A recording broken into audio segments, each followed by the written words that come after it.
pais, tudo bem? O meu nome é Mayara de Almeida, sou psicóloga infantil e hoje nós vamos falar sobre as crianças que mordem. Vira e mexe, eu recebo famílias que vêm dizer: Mayara, meu filho tá mordendo na escola, no parquinho, eu não sei mais o que fazer. E a gente precisa, primeiro, saber um pouco sobre desenvolvimento infantil.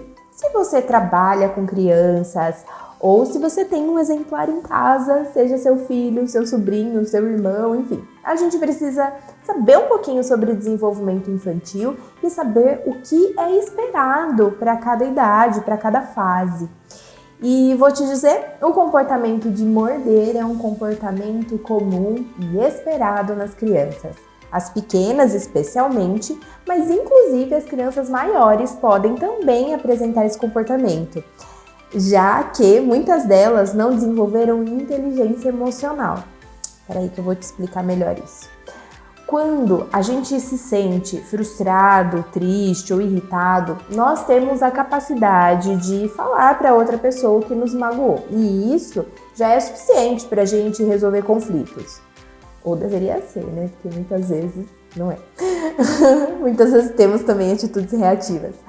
As crianças não desenvolveram ainda toda essa habilidade, ou por falta de treino, ou por falta de maturidade cerebral, ou porque elas ainda não falam mesmo. Então imagina uma criança bem pequenininha com seus 12, 18 meses e ainda elas estão aprendendo a falar as primeiras palavras. Imagina ela conseguir dizer que se sentiu frustrada, chateada ou que ela está irritada com alguém.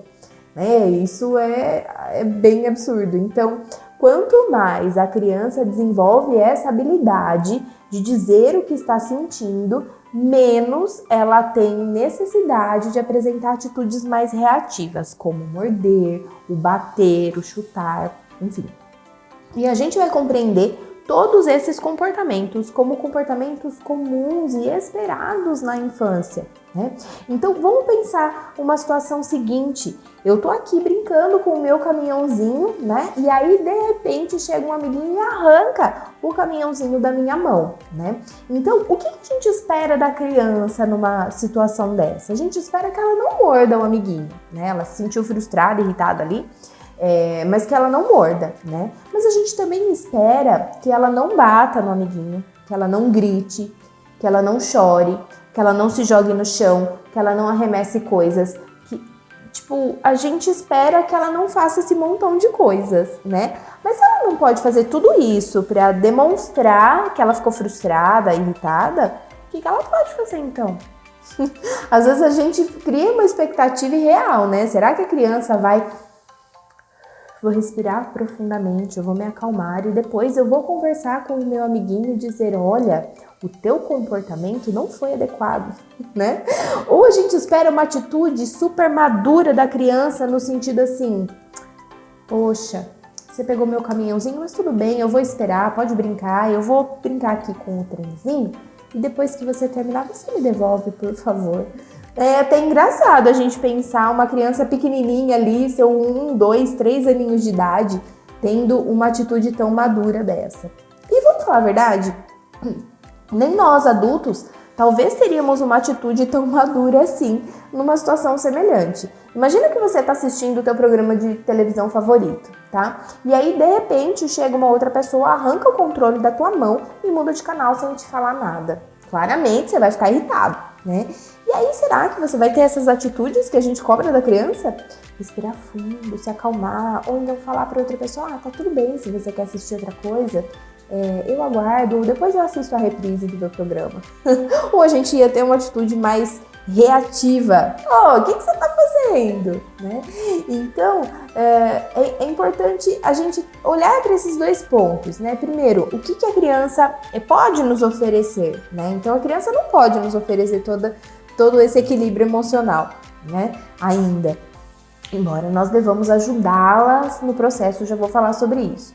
E segundo, será que nós nos comportaríamos de uma forma diferente na mesma situação, né? Então, isso já ajuda a gente a refletir e ter mais tolerância com o comportamento da criança, né? Mas tá, Mayara, então se isso é esperado, já entendi, então eu vou deixar o meu filho mordendo todo mundo no parquinho, na escola? Né? Não, não é isso. A gente vai tentar intervir. Mas a gente precisa pensar que o comportamento de morder, né, ele pode estar associado, além da frustração no momento ali, com outras coisas que a criança pode estar vivendo, especialmente se esse comportamento está sendo muito frequente. Se o seu filho ou se a criança está mordendo muito, pode ser que alguma coisa na vida dela precise de algum ajuste. Então vamos pensar, uma criança que talvez está com os pais em fase de separação ou mudança de casa, né? Ela está mudando de casa, de escola, ou nasceu um irmãozinho, ou ela está sem rotina, ou teve uma mudança drástica na rotina dela, né? Ela mudou o período da escola, enfim, né? Todas essas questões podem influenciar para o comportamento da criança, porque essas situações geram estresse, né? E quando a gente está num nível de estresse, o nosso corpo libera um hormônio que se chama cortisol, né? Que ele deixa a gente assim mais agitado. E aí, qualquer coisa que saia da rotina ou do esperado para a criança, ela pode ter uma atitude mais reativa. Então, o que nós podemos fazer? O primeiro ponto é a gente avaliar ali na prevenção, trabalhar na prevenção. Identificar se tem alguma coisa que está colaborando para essa criança ficar mais estressada, mais agitada, né? Se tem alguma mudança ali. Se ela está sem rotina, a gente precisa tentar reestruturar uma rotina melhor para ela, né? Se ela está se adaptando na escola, a gente vai pensar em alternativas, como que ela pode se adaptar melhor nessa nova escola, né? Buscar ajuda. Enfim, então esse é o primeiro ponto. O segundo ponto é a gente trabalhar ali no momento que a criança está mordendo ou que ela está batendo. Então a gente vai trabalhar para proteger a criança. Então se ela está mordendo um amiguinho ou ela mordendo ela mesma, né, a gente vai conter a criança. Não é para machucar, hein? É com carinho e com firmeza. A gente vai fazer isso para proteger, não é para punir a criança, não é para machucar. Então é para evitar que ela se machuque ou machuque outra pessoa, outra criança, né? Com crianças muito pequenas, uma coisa que funciona nesse momento, inclusive aquelas que ainda não sabem falar, mais do que a gente fala não pode ou é feio fazer isso, nós podemos dizer para a criança que ela pode fazer. Então a gente pode dizer a consequência do comportamento dela e a gente pode dizer o que ela pode fazer. Então, por exemplo, Maria, morder dói. Consequência do comportamento. Faz carinho. Então, ensina ela a fazer carinho no amigo, né? Então você pode oferecer essa alternativa para ela e com o tempo a criança vai assimilando isso, tá? Mas lembrando que se ela estiver muito frustrada e tal, ela pode ter esse comportamento, tá? E aí a gente pode tirar a criança ali, né, daquele entorno. Então esse é o terceiro ponto. A criança pequena a gente vai ter que ajudar na regulação emocional. Então a criança pequena, o que funciona melhor é a gente tirar ela de perto, a gente distrair, né? Então você falou ali, ó, morder dói, faz carinho na fulana.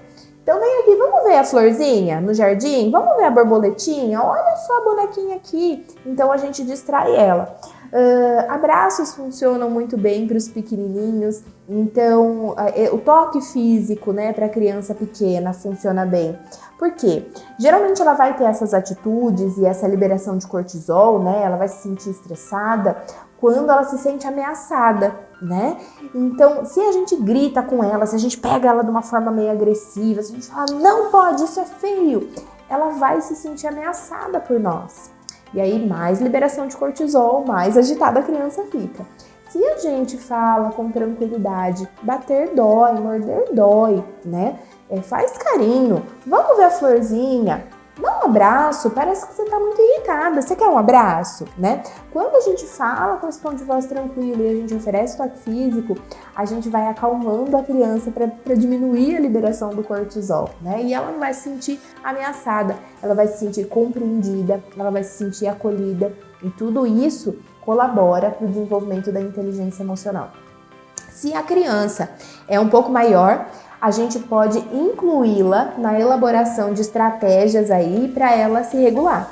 Então, a gente pode falar, olha, quando você tem essas atitudes, né, quando você fica muito irritado, você morde, você bate. E isso não é bacana porque machuca, né? O que você pode fazer? O que você acha que te acalma, né? Ah, você acha que respirar fundo te ajuda? Você acha que caminhar, né? Ah, eu gosto de caminhar, eu gosto de andar, eu gosto de escutar música. Então, a gente pode ajudar nesse terceiro momento a criança a pensar em estratégias para ela se regular emocionalmente, tá bom?